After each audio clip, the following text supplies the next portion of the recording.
In a quiet village, surrounded by tall trees, dusty paths, and farmland that stretched as far as the eyes could see, life moved at a peaceful and familiar pace.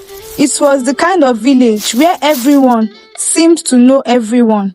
In the mornings, the sound of women sweeping their compound could be heard from one house to another.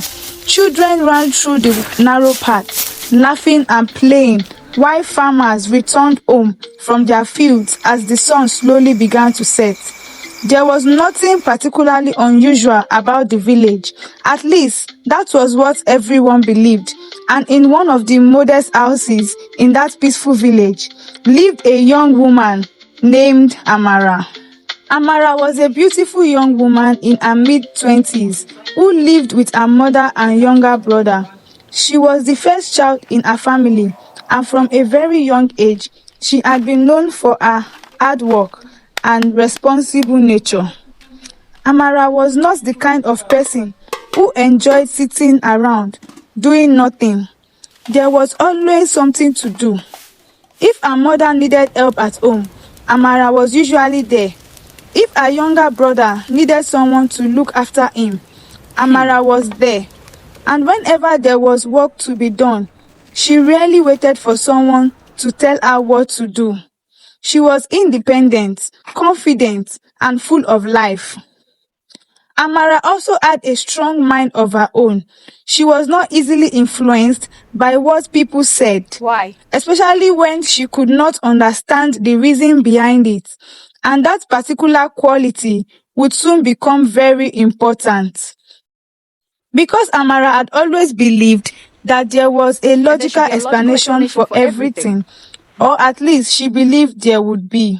Amara was not someone who easily believed in superstitions or traditional warnings.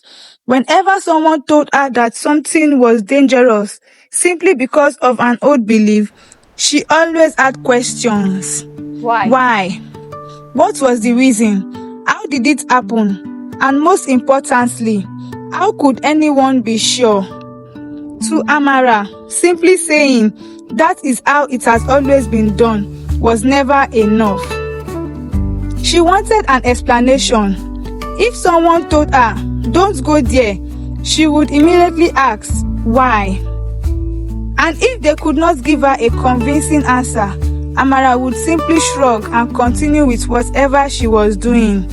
These habits sometimes frustrated the older people around her. They believed that some things did not need to be questioned. Some warnings they believed were passed down from one generation to another for a reason. But Amara saw things differently. She believed that people sometimes held on to old beliefs simply because they were afraid to question them. And because she had never experienced anything that made her change her mind, she saw no reason to be afraid. She was confident in what she could see, hear, and understand. But there was one person in her life who strongly disagreed with her way of thinking: her mother. Mama Amara was a deeply traditional woman who respected the customs and beliefs she had grown up with. She had been raised to listen to the wisdom of her elders and to certain warnings seriously. To her, tradition was not meaningless stories. They were lessons that had been passed down through generations. Mama Amara believed that not everything in life could be explained by what a person could see with their own eyes. There were things people understood, and there were things people do not understand. But whatever they understood or not, some things were better left alone. This was where she and Amara often disagreed. Mama Amara would give her daughter a warning, and Amara would immediately ask questions. Sometimes, Mama Amara became frustrated. Other times, she simply shook her head and let her daughter be. But deep down, she worried about Amara. She knew her daughter was strong-minded. She knew Amara was brave, but she also knew that being brave and being careful were two different things. Amara's younger brother, Chidi, was completely different from both of them. Chidi was playful, cheerful, and always ready to joke.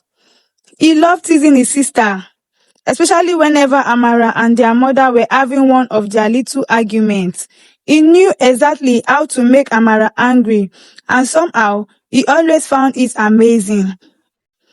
But beneath all his joke was a deep love for his family. Chidi looked up to his elder sisters. To him, Amara was not just his sister, she was also someone he could depend on. And Amara, despite all the times she complained about his teasing, loved Chidi deeply. The three of them were different, but they were a close family. On one particular evening, something as ordinary as a trip to the market would bring all three of them together. The sun was beginning to descend when Amara finally made her way home from the market. She walked along the familiar dusty path, carrying a basket filled with things she had bought. The village was slowly becoming quieter. Some traders were packing up their goods. Children were returning home, and the warm afternoon light was beginning to fade into a softer colors of evening. As Amara approached her home, she spotted her mother sitting outside the house. Mama Amara was seated on a small wooden stool, carefully sorting vegetables into different baskets. Amara smiled when she saw her, but before she could enter the house, her mother looked up. "Amara," Mama called. Amara stopped. "Yes, Mama." Mama looked at the basket in her hands and then glanced towards the sky. "You are just coming back." Amara looked at the sky too. Then she looked at her mother. "Mama, I'm not that late." Her mother raised an eyebrow. "Not that late?" Amara smiled. "I only went to the market." "You only went to the market?" Mama Amara repeated. "And what took you so long?" Amara sighed playfully. "Mama, I had to wait for the woman selling tomatoes. She was taking forever to count my change." Mama shook her head. "You are always in a hurry to go out, but when it is time to come home, you take your time." Amara laughed as she dropped her basket beside the house. "Mama, I'm here now. That is what matters." From nearby, a familiar voice suddenly interrupted them. "Leave her, Mama." Amara immediately turned around. Chidi was sitting nearby, watching the entire conversation with a mischievous smile on his face. You know Amara can never admit when she is wrong. Amara stared at him. Chidi, he smiled. "What? Did anyone ask you to join this conversation?" Chidi struggled. "Nobody asked me." Amara folded her arms. "Then why are you talking?" Chidi grinned. "But I have decided to join." Mama Amara burst into laughter. Amara shook her head. "You see this boy?" Chidi laughed. "What did I do? You always have something to say, and you always have something to argue about." Chidi, Amara, the two siblings stared at each other for a moment. Then they both burst into laughter. Mama Amara watched them, shaking her head with a smile on her face. For a moment, there was no argument, no worries, no disagreement about tradition or old beliefs. There was only a mother, a daughter, and a son enjoying an ordinary evening together. Despite their differences, Amara loved her family deeply. She respected her mother even when she did not always agree with her. And she was especially protective of Chidi. She could tease him, she could argue with him, but if anyone else tried to hurt him, Amara would be the first person to stand up for him. Her family was her safe place, the place where she could laugh freely, the place where she could be herself. And she never imagined that one day something would happen that would challenge everything she thought she knew. That evening seemed completely ordinary. Amara had returned from the market.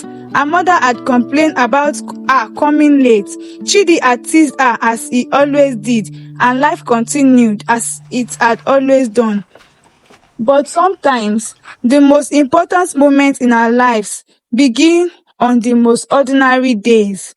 Amara did not know it yet, but a warning was coming, a warning from her mother, a warning that Amara would not understand, a warning that she would question, and eventually a warning that she would ignore, because Amara believed that everything had a logical explanation. She believed that old stories were just stories. She believed that fear was often created by things people did not understand. But that night, Amara was about to hear something that would test those beliefs.